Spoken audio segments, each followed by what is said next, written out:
Grand Matin Sud Radio, 7h-9h, Jean-Jacques Bourdin. Avec nous, maître Vincent Brengart, qui est avocat pour l'association Sherpa, qui défend les victimes de crimes économiques ou de corruption.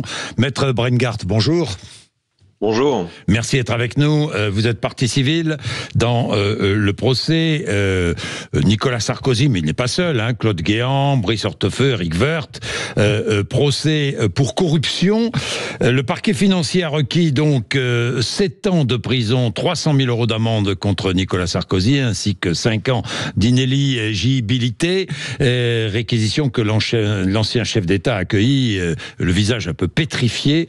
Contre Claude Guéant et Brice Hortefeux, l'accusation a demandé des peines respectivement de 6 et 3 ans de prison assorties d'amende, estimant qu'ils avaient aidé à nouer un pacte de corruption avec le dictateur libyen Kadhafi pour qu'il finance la campagne présidentielle de 2007. Bien, le procureur financier a expliqué que c'était une corruption de haute intensité, attisée par l'ambition, la soif de pouvoir, la cupidité qui a tissé sa toile jusqu'aux plus hautes sphères de l'État. Alors qu'il était ministre de l'Intérieur en 2005, Nicolas Sarkozy s'est engagé avec ses plus proches collaborateurs dans une quête effrénée de financement pour satisfaire ses ambitions politiques dévorantes, poursuit le magistrat. Mais il n'a pas hésité, le magistrat, à conclure un pacte de corruption faustien avec un des dictateurs les plus infréquentables de ces 30 dernières années pour pouvoir accéder à la magistrature suprême. Très bien, l'accusation est claire, mais où sont les preuves, maître Brengart ? Déjà, il faut véritablement dire qu'on a vécu hier un moment sans précédent dans l'histoire de la Ve République, parce que c'est la première fois qu'un ministère public se lève pour requérir des peines aussi lourdes contre d'anciens responsables publics en lien avec des faits de corruption. Par rapport aux preuves, c'est précisément ce dont on débat depuis janvier. Et je peux vous garantir qu'il n'y a pas une journée d'audience pour laquelle on a eu véritablement un quelconque souffle, précisément parce que les éléments factuels sont extrêmement précis, extrêmement détaillés, et qu'ils appellent des explications de la part des prévenus. Vous avez à la fois des documents matériels, je pense par exemple aux carnets de Chokri Ghanem qui ont été retrouvés.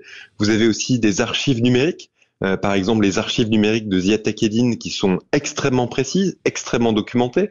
Vous avez des témoignages, vous avez des documents administratifs, et vous avez également la création de sociétés offshore pour certains prévenus. Vous avez des sociétés écrans, vous avez des virements tout à fait suspects, et puis vous avez la perception soit de sommes d'argent, soit de cadeaux. Et je pense par exemple à la montre Philippe Patek dont va bénéficier Claude Guéant, qui ne trouve aucune explication logique par rapport aux fonctions qui ont été occupées par les différents prévenus.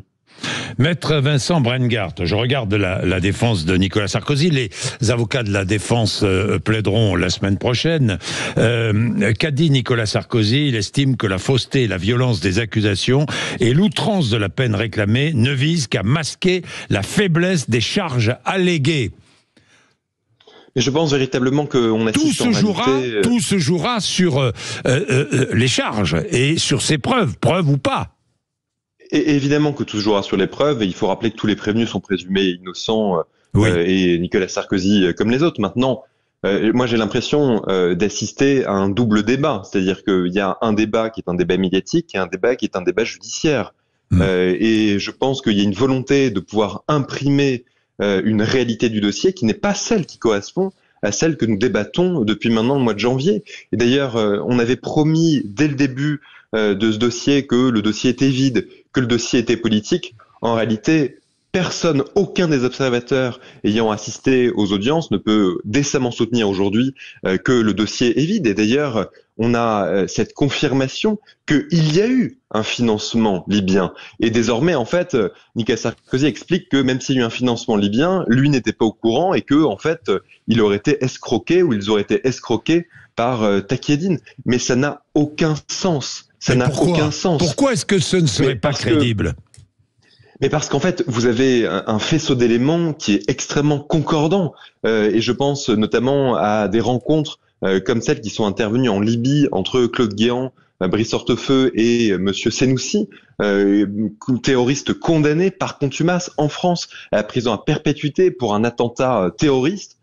Et en fait, à plusieurs semaines d'intervalle, ils vont rencontrer en Libye cette même personne qui est responsable du régime de Kadhafi.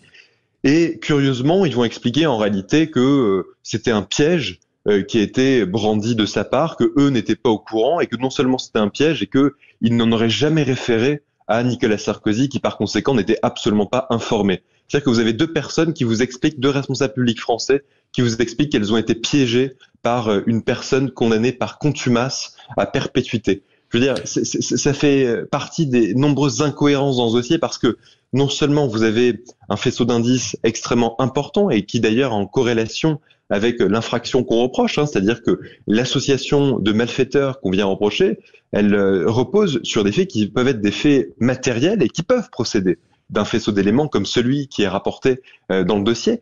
Et surtout, au moment des débats, il n'y a eu strictement aucune explication cohérente, aucun contre-récit qui a été proposé par les prévenus. Et en fait, lorsqu'on confirme qu'il y a un financement libyen, lorsqu'on confirme notamment qu'il y a ces carnets de Chokri Ghanem, lorsqu'on confirme que vous avez l'ensemble de ces archives numériques, il faut au moins trouver des explications cohérentes parce que là, on ne parle pas d'un simple voyou, on parle quand même d'anciens responsables publics et on peut se dire que il y a des explications logiques, on peut se dire qu'il y a des explications transparentes. Force est de constater qu'elles ne sont jamais arrivées au cours des débats et que désormais on crie à l'outrance des réquisitions, mais il n'y a pas d'outrance parce que ce sont des réquisitions qui sont parfaitement conformes à la gravité des faits telle qu'elle a été décrite par le ministère public pendant ces plusieurs jours de réquisition. Et pour avoir assisté à ces réquisitions, je peux vous garantir que le ton était ferme, mais il était absolument pas outrancier. Il a été détaillé, factuel. Il a repris un à un les éléments qui figurent dans la procédure. Et moi, je pense qu'il y a vraiment une charge historique aujourd'hui à imaginer que un parquet puisse soutenir des faits aussi lourds et le faire sans rougir, précisément parce qu'il le fait sur la base d'un dossier qui est extrêmement fort. Merci maître Vincent Brengart, vous êtes avocat pour l'association Sherpa, partie civile dans ce dossier. Vous réagissez 0826 300 300, évidemment. Vous n'hésitez pas, il est 7h20. À 7h20, nous rappelons les titres de l'actualité avec Laurie Leclerc. Laurie.